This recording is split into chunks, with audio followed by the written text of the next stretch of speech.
Greetings and welcome to this Project Griot premiere. I am Larry Scott Walker. I'm the Executive Director and co-founder of Thrive Support Services, and I just want to welcome you and to give you a little bit of context and backstory about Project Griot. Project Griot is a digital storytelling project that tells the stories of 5 Black gay men living across the highest prevalence areas for HIV. This is an important project for our community, but also one that's dear to my heart because I know that when we tell our stories of triumph and resilience, that we begin to humanize and build out the reality of people living with HIV. So please open up your hearts and minds and enjoy this show. Thank you so much.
The exciting part of life for me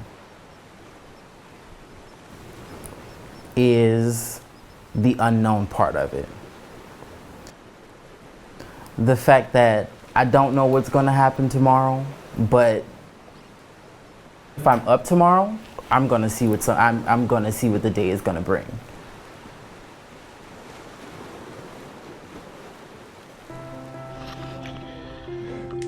All right, fellas, good morning, good morning, good morning. I come from a big city, but not compared to Atlanta. Got it.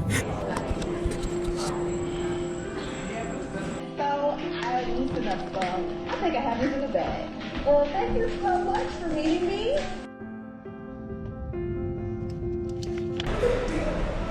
You better capture the man. Okay.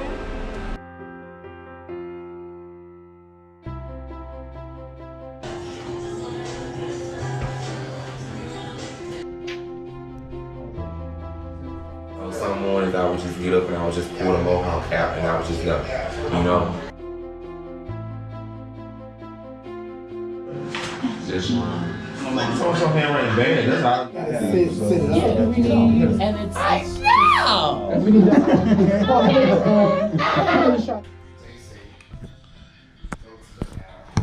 Hello guys. I really don't like my government name, so I'm only gonna say it one time. My name is Otis Woods Jr. So I got the nickname Boomer from my mother and my aunt when I was a young, I was first born. They talked about my diapers a lot. So, you know, bad diapers, booming diapers. So I became Boomer. Today, Boomer is very outspoken at times. As you can see, I'm more outgoing visually than verbally. I'm always the person you see me walking down the street. Of course, one, because of my loud lime green hair. And before I had loud lime green hair, I had bright blue hair with the white patch. There it is. Hello, my name is Eric Collins. I'm from Jackson, Mississippi.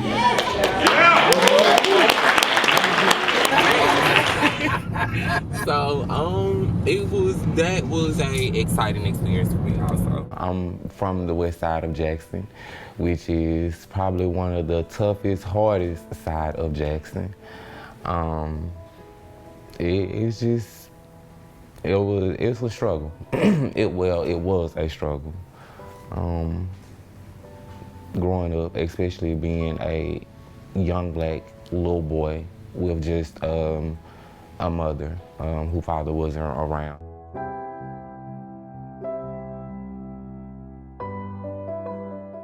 My strength, I would say no doubt comes from my mom. My mom has to be one of the most strongest people I have ever met in my life.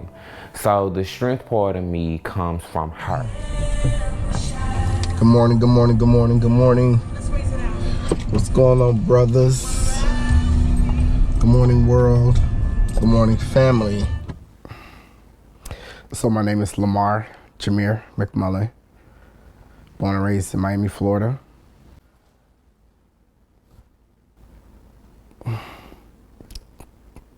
Tell you the truth, I'm kind of nervous, but I'm okay. One of my favorite hobbies is dancing. Like, it's a part of my life. Been dancing for a long time, and it allows me to escape feelings instead of getting high behind them. So you play all these sports? I did. Like, it really wasn't my thing, but I did it to put on that boy-man figure, I guess you could say. Baby, I stand reminded today, and even yesterday, like, no matter what I was doing, no matter what I was talking about or even thinking about, people would look at my face and they'd be like, ooh, your face looks like, I said, what was it saying? What did it look like I was saying? Bitch. Really? I said, I wasn't even thinking that. My name is Isaac Gilliard III. I'm from Baton Rouge, Louisiana. I was born in California, and then my dad was a Marine, so we moved around a lot. So I had a chance to live in Hawaii, Japan, and then he retired in New Orleans. And that's what resulted in me going into Baton Rouge, because after I graduated high school, I went to college in Baton Rouge. Are you recording or taking a picture? You post Record. I'm heavy. My name is Bryson Richard. I am from St. Martinville, Louisiana, but I currently live in New Orleans, Louisiana.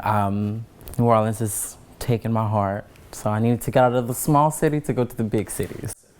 Hometown is very much,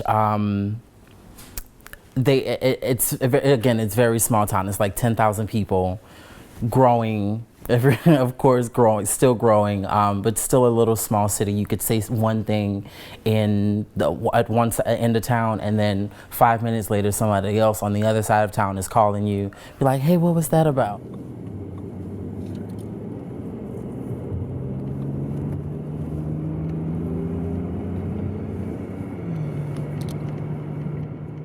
I was a little darker than everybody else, and I guess being the fact that you could see my feminine side as a young person, so I was picked on a lot for that.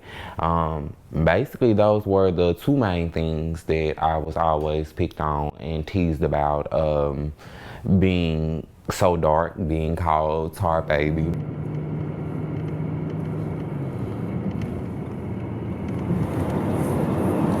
Is this like your uniform? Yes. Oh, okay. Actually, we're supposed to be going to Royal Blue. They were Royal Blue. I just hadn't bought mine. I was 17 when I first discovered that I wanted to be with men. I've always had the urges and the feelings before then, but never just acted up on them. But I was 17 when I first acted up on my first encounter with a male, and it was different. It was real scary, not knowing which end I wanted to play, which end I wanted to be on. So it was real scary for me. But as time went on, and as I would, as I learned my way, found my way in it. So. My relaxation would look like about an hour and a half in the tub, hot music. Yeah. Oh, fireworks. Please say either my 11th or 12th grade year, I was dating a young lady, and it really wasn't there because my heart was always set on same gender. And it was just like, truthfully speaking, I am who I am. Like, and I've always known it, but to put on that mask because of what masculinity looked like or felt like. I tried it, but I've already knew my truth since way back when. We've learned when we let things go, when we don't know what the results is, sometimes the results be in our favor. Without any attachments. First boy crush, I've known him since maybe middle school, maybe going a little bit back, because we same church, played basketball, played football, family, are really close friends, and younger than me, skinny at the moment, tall, and reminds me of a younger version of 50 Cent, I can probably say. Back then. There's a lot of people, you know, this is Baton Rouge, so it's college town, so people come here to live and move and live. They transition here. They come get their education, whatever, work, and then transition somewhere else. It's just a transitional city. You came home from school so excited, because I used to watch you when you got off the bus. So I figured by the time you got off the bus, I was upstairs. And by the time I got downstairs, I could open the door for you. It was already unlocked. Okay, but you, baby, got off that bus and you ran through that door so fast. Boom! Came through that door. I'm going, hi, son, how you doing? Mommy, mommy, mommy. And you dumped out your little backpack real quick and you got all your little colors out. Mommy, mommy, what color is this? And you looking for your colors and stuff. And I go, that's black. And then you went through your colors. And what color is this? I'll go, that's white. And then you went through your colors. What color is this? And I go, that's brown. So why are you asking me all these colors? You know your colors. So I used the crayons to understand and explain with my parents and understand the rationale of being black and understanding what that meant. So my teacher in preschool had identified me as black, and I wanted to know why I was black when clearly I look chocolate brown. So why is she calling me black? And then my mom says, well, I was like, well, this is pink, and if I'm black, then they're pink, because this is brown and this is black. If I'm black, then they're pink. You know, the rationale. And then in retrospect of the story, I laughed because I was just so innocent, so young. Preschool, didn't see any boundaries, didn't see any color, didn't see any gender, didn't see orientation, just saw a human being and wondered why I was identified as black, like it was so wrong. When I first came to Baton Rouge, because, you know, that's how it was explained to me. My dad was like, this is Baton Rouge, and this is how it was built. You know, looking at the structure of the city, how LSU was built downstream as opposed to Southern built upstream, and explaining the difference as to why Southern was placed there as a black answer, because black people could not go to LSU during those time periods. So he was actually giving me the historical lesson on the way up here to explain to something, because I wasn't familiar with Louisiana culture. I actually didn't know what Southern University was till middle school.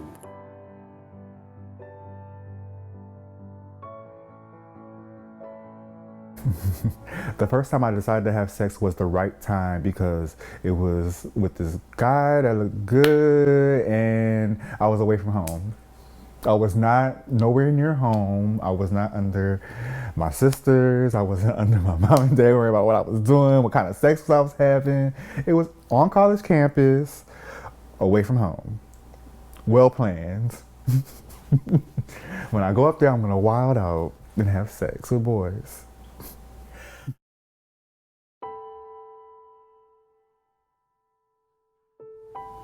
When I was younger, my mom was all I had. My mom and my sister, who's 9 years and 10 months older than me. So the retreat is coming to an end, unfortunately. And I'm just sad. I don't want them to leave. Like, I don't know. I have that thing where I get attached to people. And I don't want my new friends to leave. As a kid, I felt alone sometimes.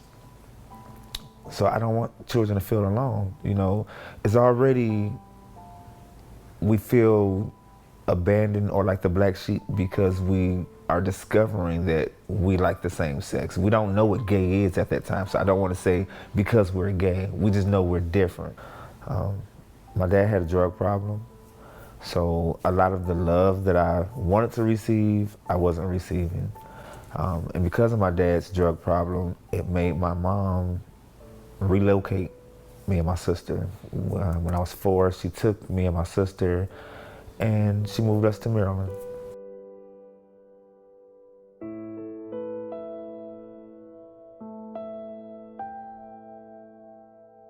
I feel like out of everything that I have passed in life, I'm still stuck in being unhappy, and I don't know why. But that time in life probably will never come, right? But when you become happy, eventually over time, you know what I mean? Like, no matter what it is. I feel like I have happy moments, but I'm not happy as much as I'm sad or down, or, you know, I'd rather it be reversed. I'd rather have like maybe sad moments or down moments opposed to having happy moments. Have you ever talked to somebody about your feelings and your emotions, or sometimes you just keep them bottled up and put on that mask like you said? I've tried to talk to people before, counselors, friends, peers, and it's just like I feel like it's a temporary fix for that moment. When I say that moment, I literally really mean that moment. Once I'm gone from talking to whoever the person is, then I'm back to that point of I'm over it.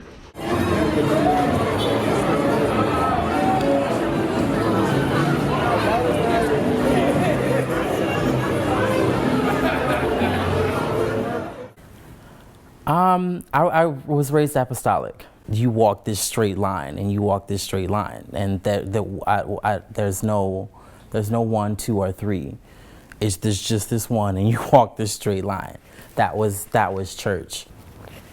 Growing up with sickle cell, it was kind of I say sheltered. It sheltered me from a lot of things. You know, a lot of the kids were going, you know, oh, we're going swimming, we're going to play pool, and I'm like, it's like, oh, is it hot water? Like the water had to be warm. If I went in the pool in in cold water, like that would set off a crisis. So it takes a fighter to actually be knocked down, to fall, to actually say, okay, wait, hold on. Something ain't right. I need to change my strategy, and you know, and get back into the fight. And so that's kind of that's also another mentality that I have, that I've recently been using to actually push myself out of whatever funks I've been having, like to stop holding things back. 3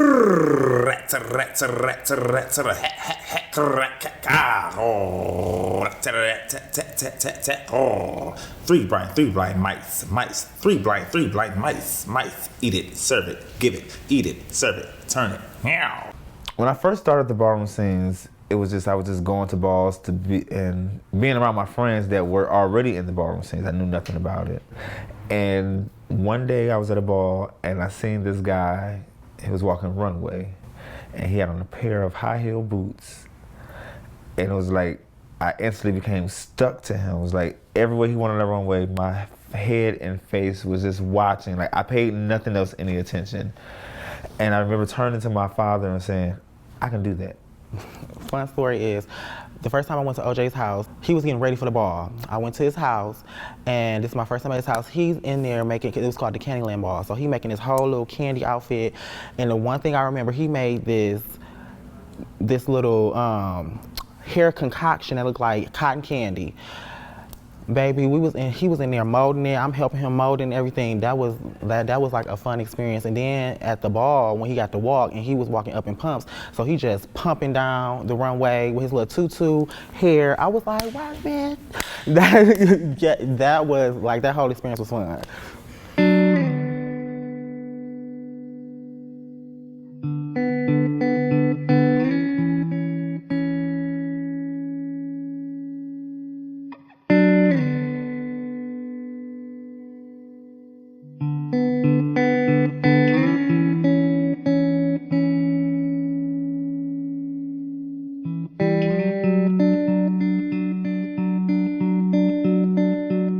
am what time, circumstance, history have made of me, certainly. But I am also so much more than that. So are we all.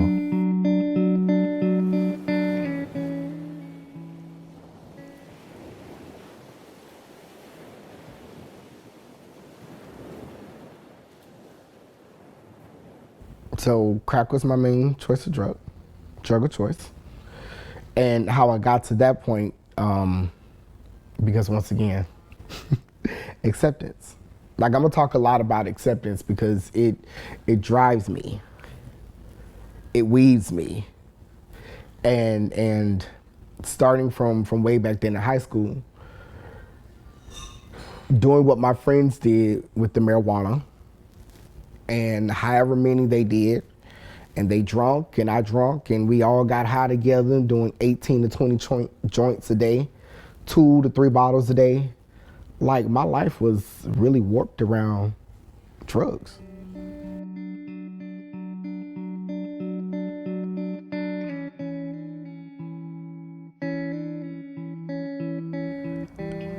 So I remember sleeping with one of my dope mans. Like, and I remember seeing the signs around his dick, like the bumps and everything else like that. And him disclosing his information, I believe it was, and me really saying, okay. Just as long as you had the dope for me, that's all that mattered. Just as long as you had that dope bread and that money laying down on that table right there, that's all that matters. Do what you need to do. Feed me some dope, and make sure I have some when I leave, and some money in my pocket so I can get some more from somebody else. Like, that's my truth. Like, I was really walking around not giving a fuck because I already thought I had it.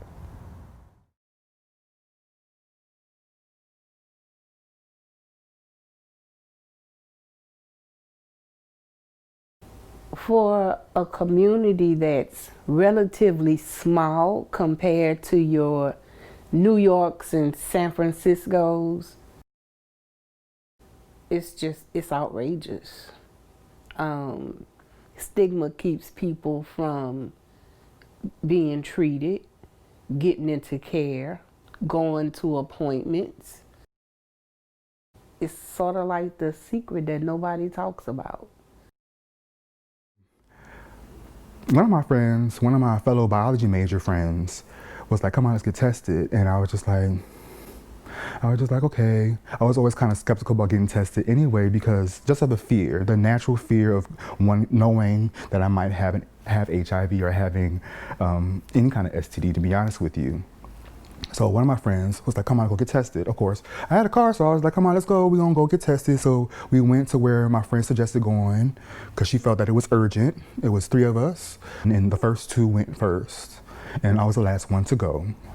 And then I got to the back, and this is my first time getting an HIV test. So first time after being sexually active for about 4 years. This is 2005.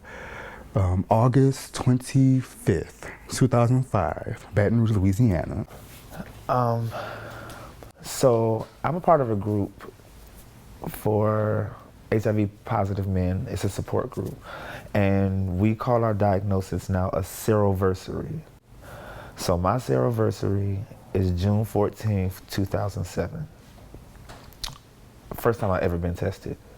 And I got tested going to a party in Detroit. In order to get in free, you can do an HIV test or you can pay the $5. I was actually going to just pay the $5 because I don't know if I was just scared to just be tested, period. Not even thinking that I could be positive, just that was something that was never talked about. So my friends just kept saying, just go get the test, just take the test, you'll keep the $5 in your pocket. And I'm like, I just rather pay the $5. And one of the Rec Boys testers, he came up to me and he smiled and he was like, you want to get tested? And I have a weakness for dark-skinned guys, and he was tall and dark-skinned and he had a gorgeous smile. So I was like, okay, I'll go get tested. Sure, why not? I was diagnosed 2 years ago, this past November. Actually, I got my diagnosis the day after. I had just got some disturbing news the day before my diagnosis. One of my first cousins was shot, and he was shot in the head.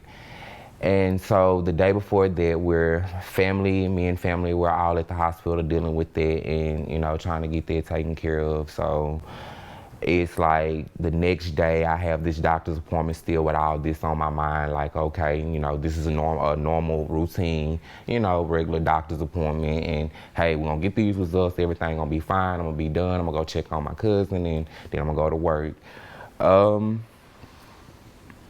But didn't happen like that. So the day I went to go get tested, it was early that morning. But never forget, I had just came back from Orlando on a vacation with some of my friends. And in order for me to get seen immediately, I guess, the person that I was seeing at the time just listed some random STDs. And everything that they listed, I had. And I was like, wait, what's really happening? Like, has my life really become a part of the statistics? 18 to 29, same gender loving, of color. I was doing blood transfusions because of the sickle cell, and I had to go draw blood 2 weeks in advance. And Dad brought me to the doctor. They drew the blood, came back to work, and then like the doctor called me and was like, hey, I just want you to come back, you know, whenever you can. So again, my dad was my ride, and I was like, Daddy, I have to go back to the hospital or whatever. My doctor called, say go back to the hospital. And the first thing out of his mouth was, boy, you better hope you don't have AIDS. So that floored me. Didn't speak, I couldn't even be like, it was just like, okay, all right. Wasn't even a thought on my mind. Was like, boy, you tripping, you crazy or whatever. Didn't talk to him or whatever because I was upset that would be the first thing you would say. This lady tested me. I think they did a swab and had me sit in like this little room because we were on the oral swab, so oral quicks at the time. I got tested with an oral quick. So that's when, you know, you did the mouth swab. And that 20 minutes seemed like the longest 20 minutes of my life. I'm like, man, what is taking so long? My nerves were bad, trying to see what was taking them so long to come and get me out this room.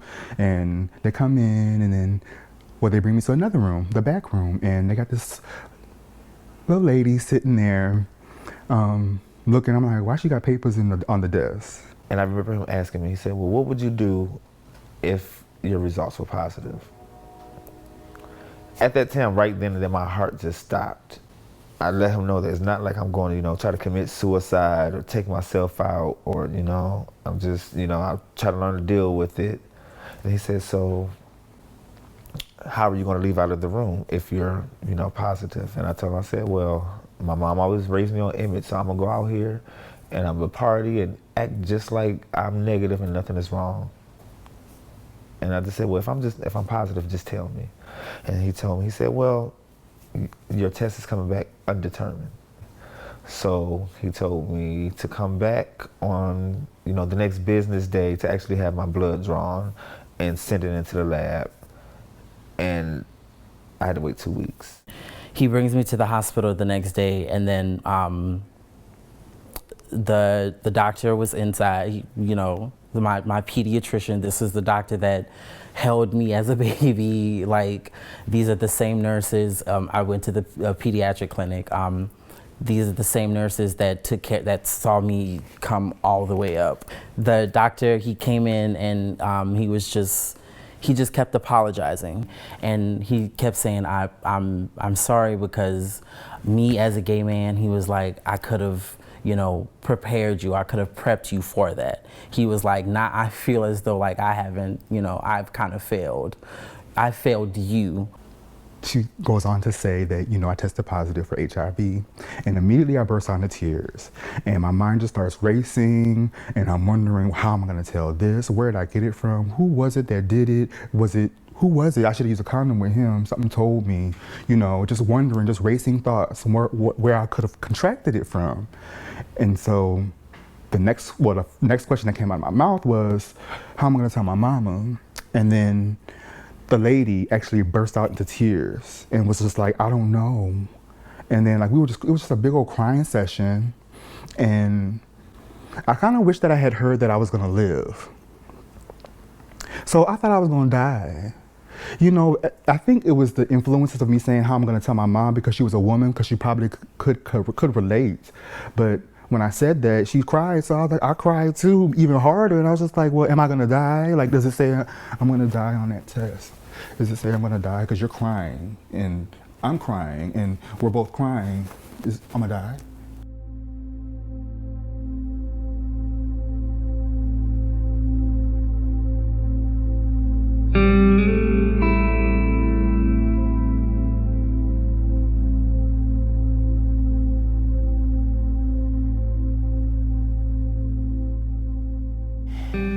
Went to the doctor's appointment, got there, and like any other time, I checked in, you know, they took blood pressure, got blood work, and going to the back. And it was like the sense and feel when the doctor walked in, like I could tell that it was different just by the way that he had came in the room. But yet and still really not just paying attention to it, like just still got my cousin is like, and then what's so crazy is that at that time, my doctor's office is like here. And the hospital that my cousin is like here, like that close together. So like I'm sitting here in this office and I got my cousin on my mind, like not knowing if he's gonna pull through and okay, boom. Then it's not only just that, then you got the holidays all right there together. We had Thanksgiving coming up and, you know, family coming in. So trying to deal with that and get in here and he's like, hey, how are you today, Eric? Like, okay, fine. Then it's like, boom, you have HIV.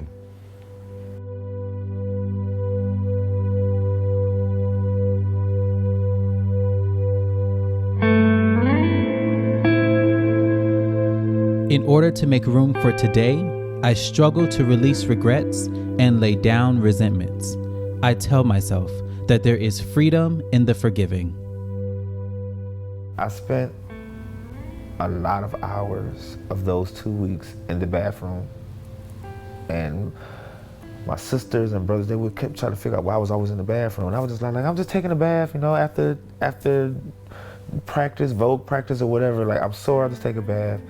In all actuality, I literally was just sitting in an empty bathtub crying. Because I felt like I couldn't tell anybody. I was embarrassed more than anything.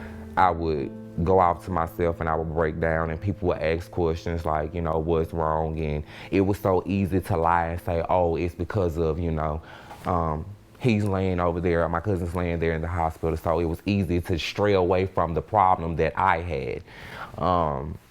So my excuse was, you know, let's deal with this. I'm okay, this is what's really bothering me, but what's really bothering me is that, you know, I got this news and I don't even know how to take it. When I was diagnosed, I didn't have a sense of hope. Where was the person that was positive? Why is this lady crying? I just kept coming back to the fact that why is she crying? Ma'am, it's not about you right now. How am I telling my mama? I'm about to die.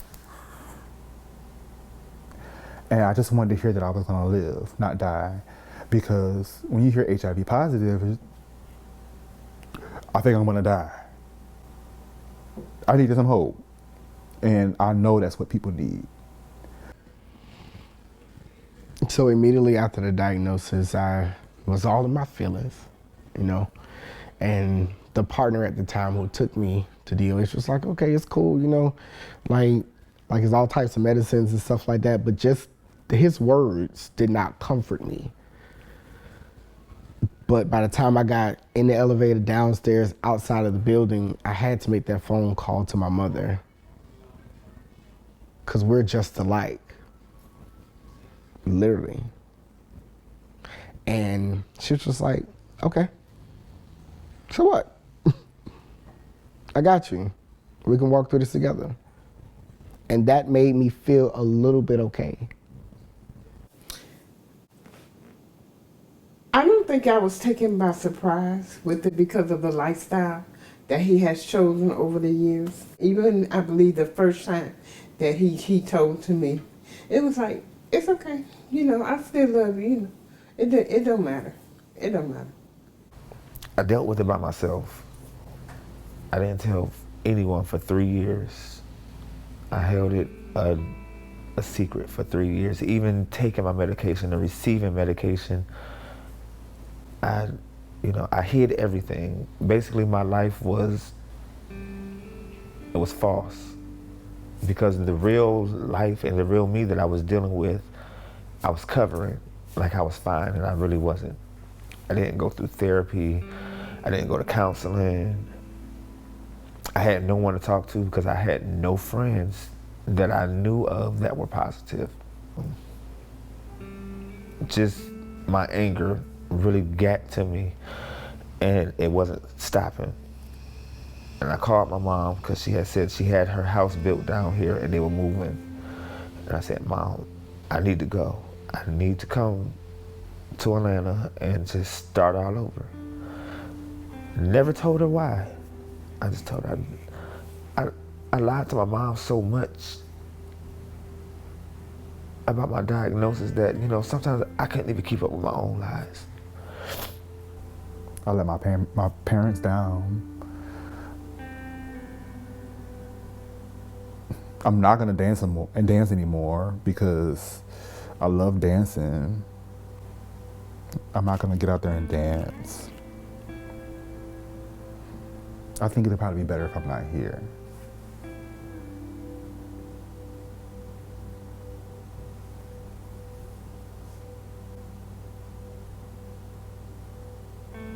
I didn't want to be here.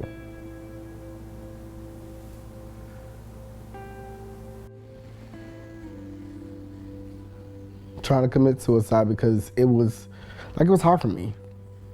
Like, it was really, really, really hard for me in that moment to accept it. Not only becoming a part of the statistics, but now adding that to my plate, because it has always been warped around acceptance. Like, because back then I had a speech impediment problem. In my mind, I was fat. And so that was just another problem on top of this. Now, who was really going to love me and accept me for who I fucking was? So that was really, really, really hard for me. That was a hard pill to swallow. But I had someone in my circle that could identify immediately. But suicide was my first thought. Because I remember it like it was yesterday. That doctor walked out and I went to the ledge. I think I posted something on Facebook and one of my friends was like, I'm coming to pick you up. And she came and picked me up and she took me to a restaurant. We sat and we just talked, and that was the moment that she and I were able to make that connection, because she opened up to me about certain things, in her life, and I had just opened up big time, definitely. And she was just there for me, and that I think that's kind of what, put me sitting right here. She saved me that night. That's what I'm gonna say. She saved me that night. Yeah, definitely. Shortly after New Year's, right before my uncle decided to take my cousin off life support, is when I finally did disclose it. So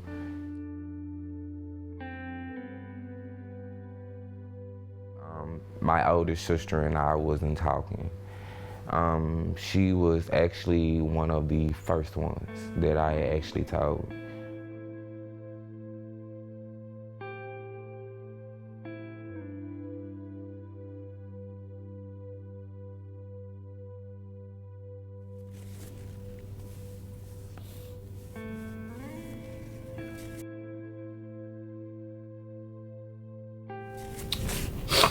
She was not only just my sister, she was my best friend. And being able to stand here today and be able to face HIV, she's one of the reasons why. when I first found out, she and I hadn't spoken in months due to a real bad argument. But when I called her and I told her, all I had to say was I need my sister. She dropped everything. She came back home. And she had been at home helping me fight and deal with this until the day she died.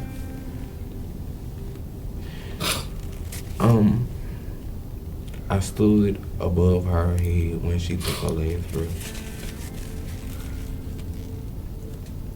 And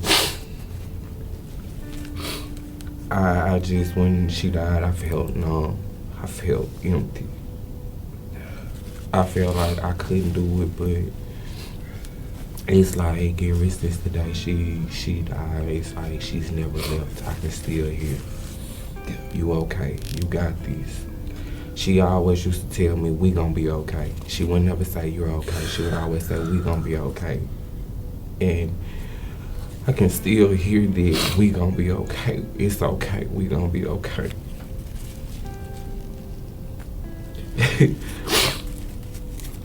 And when she first passed, y'all, I swear, I didn't believe it anymore. But to be able to sit here today, all I hear is, we gonna be okay. Yeah. We gonna be okay.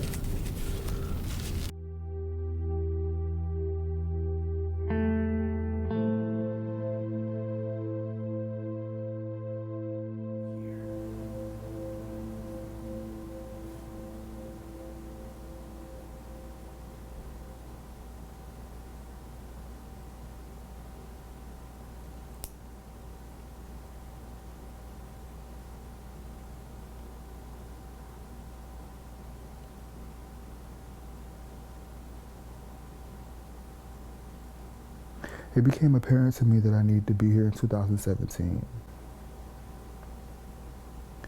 When I thought about how it would be if I wasn't here. And I'm actually grateful because I was in a dark spot.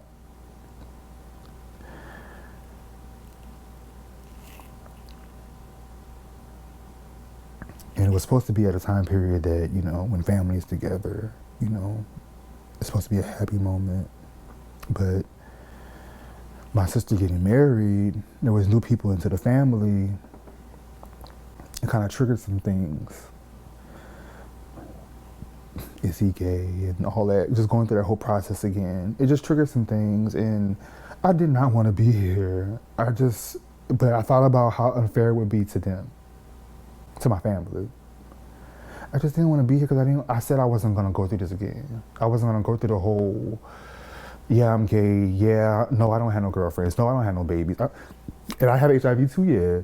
You know, like I didn't want to go through that. And I realized that I need to be here because I thought about when I wanted to leave, I thought about the time period because it was a wedding, my sister's wedding, and family was together, and how they would have felt.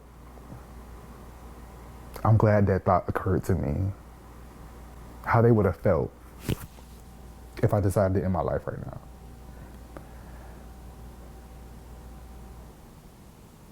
How they would have felt. Then again, it wasn't about me.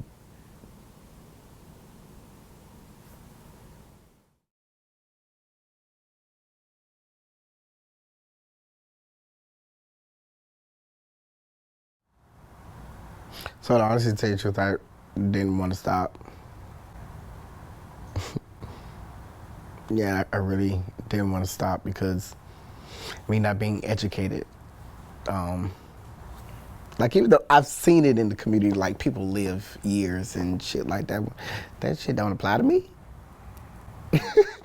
That shit don't apply to me. But the push and the momentum behind the case management and all of that stuff, and the person who I was with, even though I was still getting high, I was still trying to get to treatment. I was still trying to get the medicine and everything else before I went into treatment. And then everything else just started to crumble with the grandmother dying, and then like all of that shit went into play. I'm just like, fuck. now there's really no reason for me to do what I needed to do because the person who was my main support is no longer here. Because that backbone has been there for so long. Couldn't see me grow anymore. Because I wanted to change. And I wanted her to see me change. And then she just passed away. She never gave up on me, so why the hell will I give up on her? I remember that same night, it was like, well, we already know you're going to go get high, but just don't come high to the funeral. I kept my word. I didn't get high the day of the funeral. I knew something in that moment changed.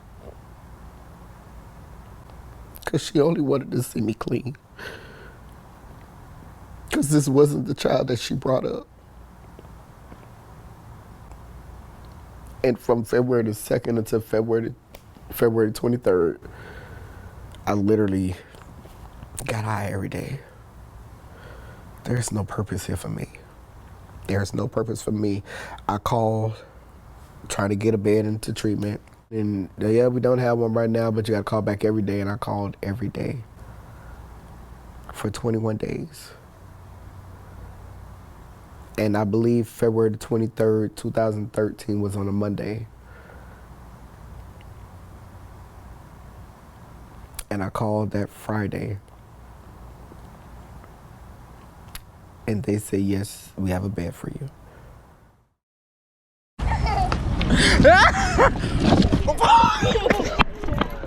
That shit really is fast. Coming from the religious background, you're white as snow, you're oh my God, you're precious, nothing will touch you or whatever. That kind of had me in the mentality of that I was now tainted. And so that also was another thing that really broke me down, was I felt really, really dirty. It was and that was another reason why I didn't go outside. That was another reason why I literally forced myself to go to work and then came back home. There was hardly a social life. And if it was very fake. And it was because I felt really, really dirty. I remember it was a neighbor who came over, actually used the phone, that's when you had the house phones. And I remember she coming in and she was leaving. I remember my grandma grabbing a rag in the bleach, probably some Lysol, probably just Lysol too, but the rag probably had some bleaching water on it. And I remember her wiping down the telephone and wiping down the chair a little bit. And as I got older, I know that this person, they was known to have the virus and was also a drug addict. I do remember that. I remember seeing how my grandma immediately went to disinfectant.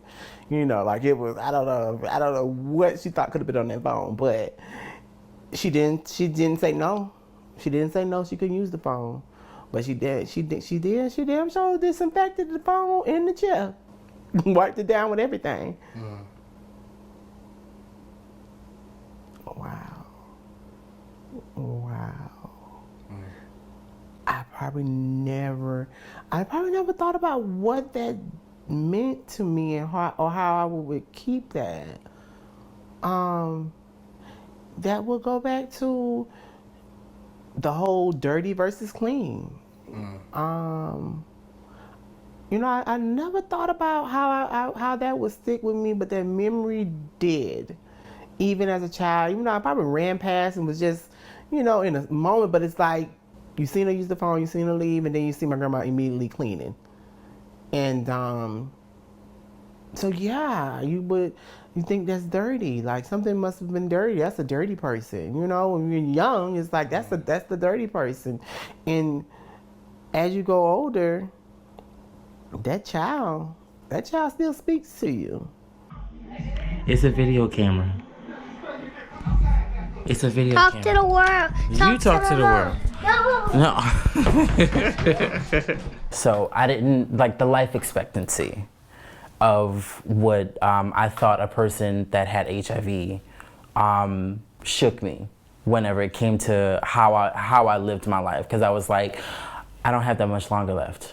So I probably should do all of the things that I want to do, but then the kind of, I don't think I'm depressed, but it was typical signs of depression. I was, staying in the house. I was antisocial. It was, the signs were there for depression. So like that kind of made me, reclusive. Like I still had that hunger to go out and to want to do things, but the claws of pity, of self-pity and everything, like, had me. They say I can take medication or I cannot take medication, but by me being afraid of death, I instantly just asked for it. I was like, no, I don't see any reason for me not to take the medication right now. Even with, everything being fine with me, I just prefer to take it. And I think my first doctor's appointment is when it really hit me that this is something you have to do for the rest of your life. I get both bottles. I sit them out. I actually take my medicine every day in the mirror. And what's so crazy is I've never been the type to like a mirror, because I've never been the type where I liked my own reflection. So that was something that was kind of different and new to me, that, hey, I'm standing here in this mirror and this has become a everyday thing. And I take the first one, I swallow it, and I just kind of just stare at myself in the mirror. And it's like a long, just blank stare. I was so secretive about it. It was hard. Like, I didn't want to go to the doctors because I was scared that I was gonna run into people I knew. And that's what kind of made me want to leave. It was like, so it got to a point where I wasn't going to the doctor. I got my first bottle of pills and they kept calling me like, well, hey, you gotta come and do a follow-up. You have to do this. And I didn't want to do it.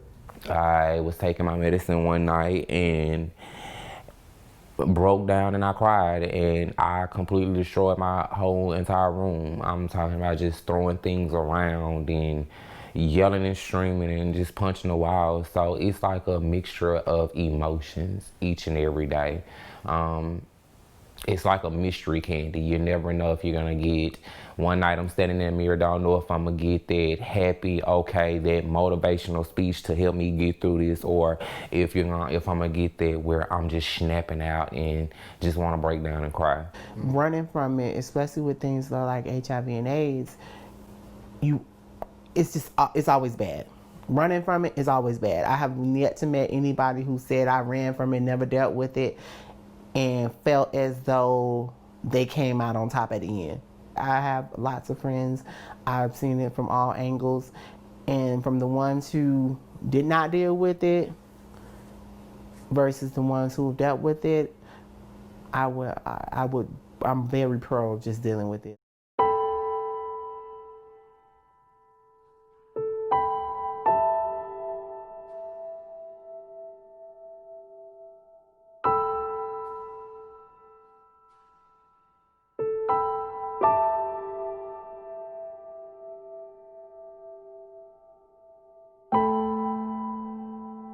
I was in search of a man who, like my father, would stand before me bare and offer me safety.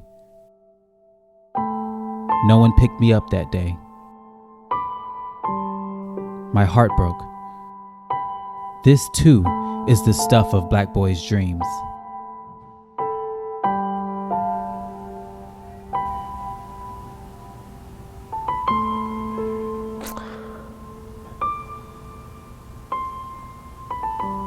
I really wish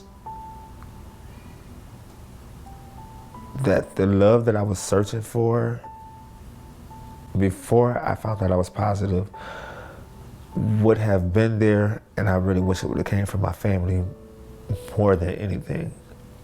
My family always says, they love me and I can come to them and I can talk to them, but I don't know how. I really like to tell my dad.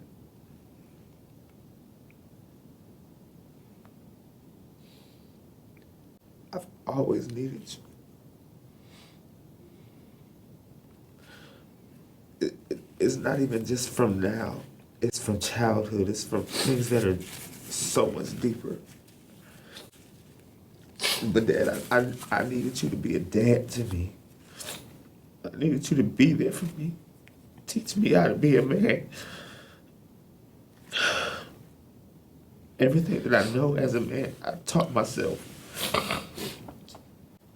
Dad, I just want you to be there now still. We don't talk all the time. But Dad, before either one of us leave this earth, I want a stronger bond with you, Dad. I want a friendship with my dad.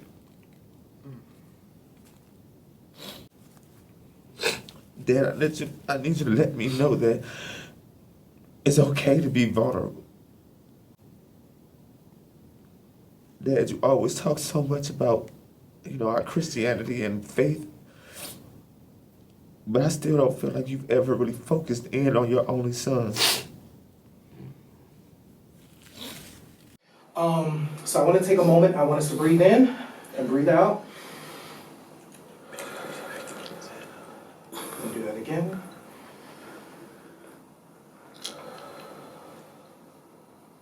Just look at each other.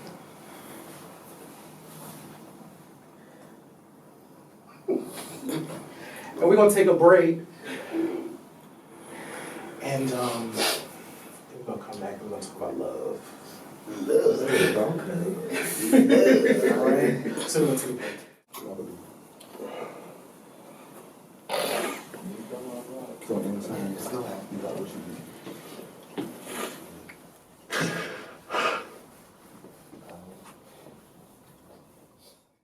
I need closure from all of those useless, worthless, careless, pointless series of events that has left me with scarlet letters swimming in my blood. I will have the happiness I want. Period. When did it become about you?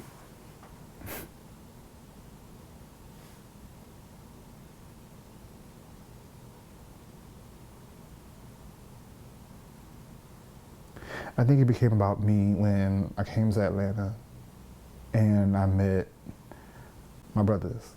Again, you was on this GoPro. Okay, Bryce is gonna catch it. Because it was what I needed. It was, you look like me, kind of act like me, you got the same life as me, similarly. I do need to take care of myself. I need to do this for myself. I need to do this for myself. This right here. This.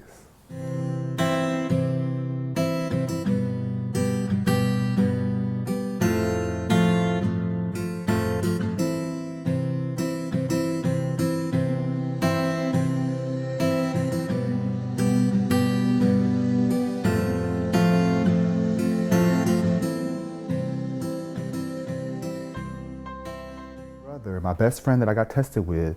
So he was trying to get me involved in some of these activities, these peer activities, living well with HIV, so far as my life, living with HIV and this, that, and the third. And I was just like, I'm not going to that. I'm not going to any of that. I'm just trying to do my school so I can go ahead and do what I want to do or whatever like that. But eventually I came and I met this phenomenal woman named Sharon the Queer, and she was living with HIV. And I remember talking to my brother and being like, so that lady has HIV too? And I was just like, wow. I was like, so you can live with HIV. And so I went to a meeting with him and she was there. And they had other people living with HIV there. I met Isaac when he came to the agency. And I saw this real quiet, shy, wouldn't talk a lot young man. And I could see it was kind of hard for him. So I invited him to like a little group because I used to do patient education type programs. And he came and we talked about this not too long ago, where we had some people would come to group because back then that might have been the only hot meal they got that week. And he was like, I came because you said you was going to have food. And but if that's what kept people coming back, I kept inviting them and they kept coming. Since I was diagnosed, I kind of retracted into my head a lot. So it was very much me being, it was me being in the house, but I'm not doing anything productive. I'm just sitting there, I'm just wallowing in misery. And I needed somebody to actually be like, no, baby, get up, get up. We're going outside, we're going to do something. I needed that pull. So it works well with me being introverted, and then they pull me out to new experiences. That's how it is whenever we, socially even, a lot of people know me as, oh, Cullen's friend, or, oh, you're Fernando's friend. I met Bryson, maybe a year ago, 2 years ago. I met him through another friend who just started working with me, and he introduced me to his friends, and I met Bryson. And out of all of his friends, I clicked better with Bryson. It's just something about Bryson that's just more home. Oh, it's fine. Hey, it's me again. So anytime you say, let me tell you how we ended up here. Let me tell you how I ended up here. Okay, can you just love me? Yeah, sure. Like my magnet. Bryson and I first met before Mardi Gras one year at actually one of the bars that we still go to today, 700 Club, and he had this satchel all with glitter and was throwing glitter everywhere, and I was like, oh, we had a mutual friend. He worked with my friend, and then I was like, you gotta bring this kid around, I love him. And then he brought him around again, and then we just hung out ever since.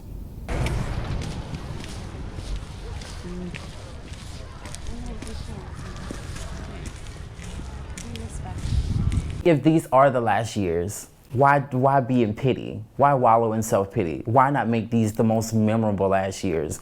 So that's where I'm at now. It's I need to do something that leaves a mark.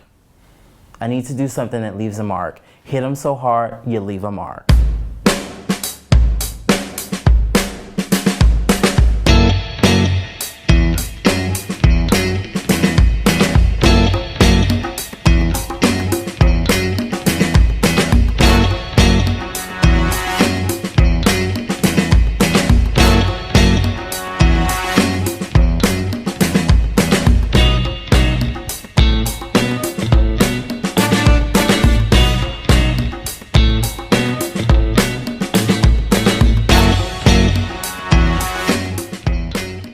I've learned today that I can redesign my moment.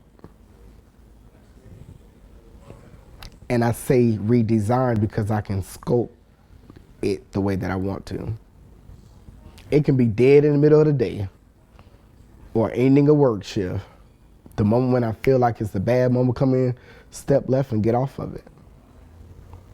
Because I'm no longer on that cycle, that wheel, that I'm accustomed to staying on. The wheel of shame, the wheel of guilt, embarrassment, everything that ran my life for years. I can get off of that because it doesn't serve me. If you could tell your mom, why was it important that she be part of this? Yeah. So, for me, she is one of my biggest supporters these said days. It will. Work, recovery, life, my status, and everything else. And I can love her dearly. She's my mom. Regardless on what happened in the past or whatever the case may be, our relationship has grown, even though there are little bits and pieces of arguments that we have. I'm gonna be mama. It's always it's always on the reverse side that I can go to her and just talk freely whenever I need to. So, and she always say the same thing, I'm mama. So, yeah. Okay, great. as to New Orleans, this is my disclosure. Like, not many people in New Orleans knew, only a small handful. So this is going to be the thing where this would be the thing where people would learn that there's nothing to be ashamed of, because that was my thing. That's what kept my little disclosure circle so small, was because I was ashamed of anybody knowing this, anybody thinking. But there's nothing to be ashamed of. I'm still getting people that say, "Damn, you traveling, huh?" Yeah. Oh, how? Yeah. Hello. Okay. And I'm doing this with sickle cell and HIV. So getting fluid out. And I thank you. Getting fluid out. So there's nothing that I want people to know that there's nothing to be ashamed about. We also need to get to this point where it's okay to say that, like, I am someone who is living with HIV. That's not a slur. That's not a negative. Because all that does is just perpetuate more stigma, and it makes people who are HIV positive then miss doctor's appointments, not take the medication, and not be like that. That can no longer be a slur or a dig at someone. This diagnosis is just like any other diagnosis.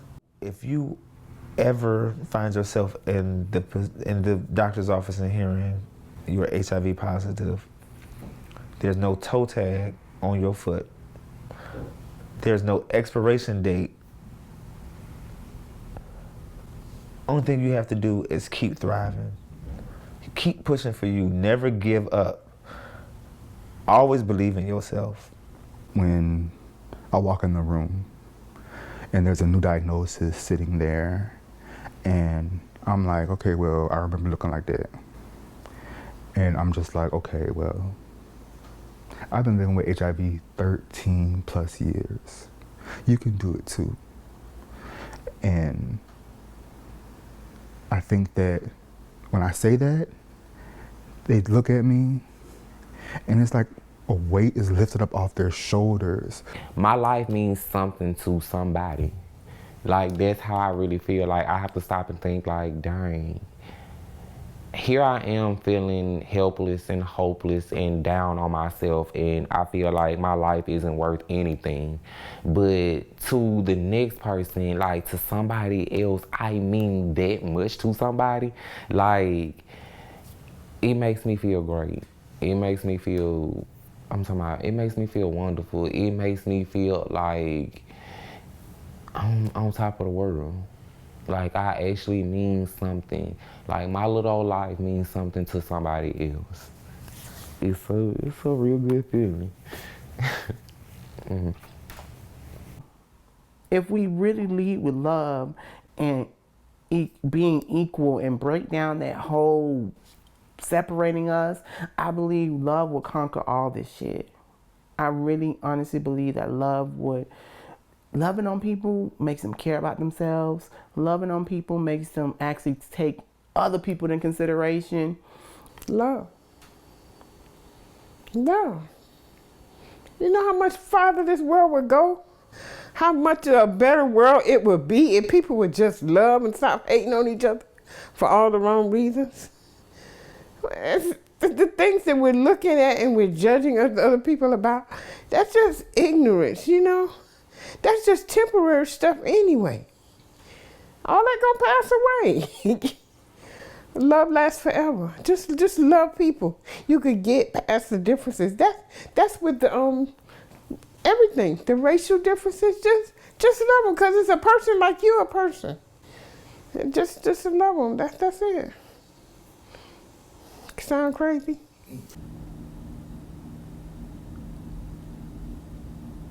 You'll be all right. You'll be okay. It'll feel shitty. You will feel shitty at times, but you will be okay. Remember that you have people. It may not be your own family. Remember that you have people.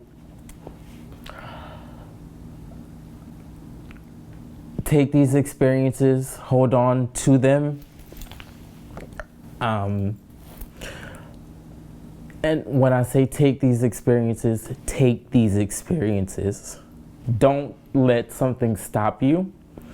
Don't let the what ifs get to you, because then you'll be saying, what if I hadn't tried it? What if I had, once you make it, once you make it, you'll say, what if I hadn't tried it?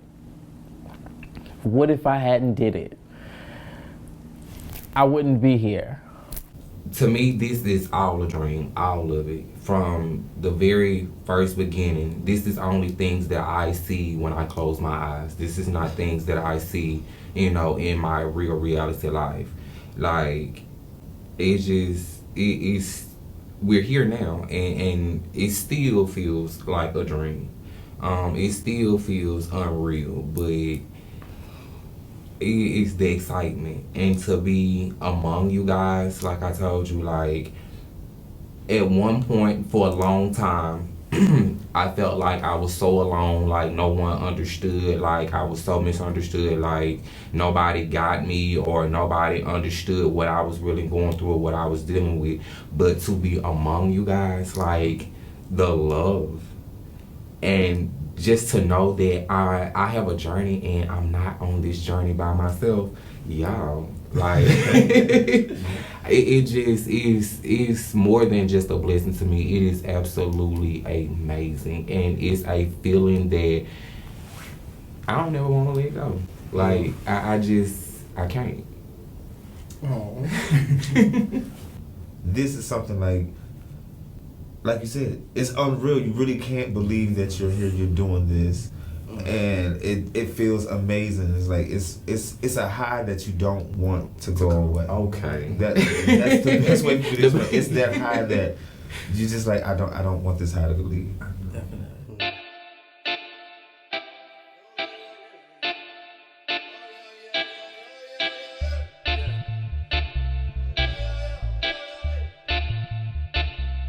There is no greater love than the love that I have for you. There is no greater touch than the way that I touch you. Yeah.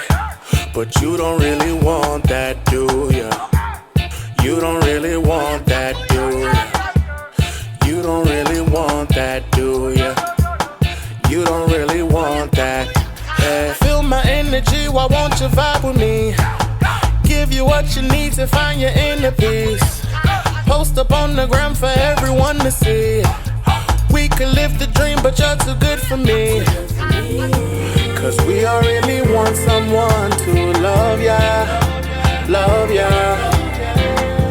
And we all really need someone to touch ya, touch ya. Living this life alone just ain't enough, yeah. I'm looking for a greater love, a greater love. There is no greater love than the love that I have for you. There is no greater touch than the way that I touch you, yeah. But you don't really want that, do you? You don't really want that, do you? You don't really want that, do you? But you don't really want that. Come follow my lead, I'm about to take off. Thank you for watching, and I hope that you enjoyed this movie. It definitely was a labor of love. My name is Dwayne Bridges, and I'm the co-founder and director of operations and finance for Thrive SS. Please click the link, take the survey, tell us what you think, as well as go to our website, thrivess.org. Click the donate button. In order for us to continue to do this work, we need the support from you, the community. We love you. Thank you.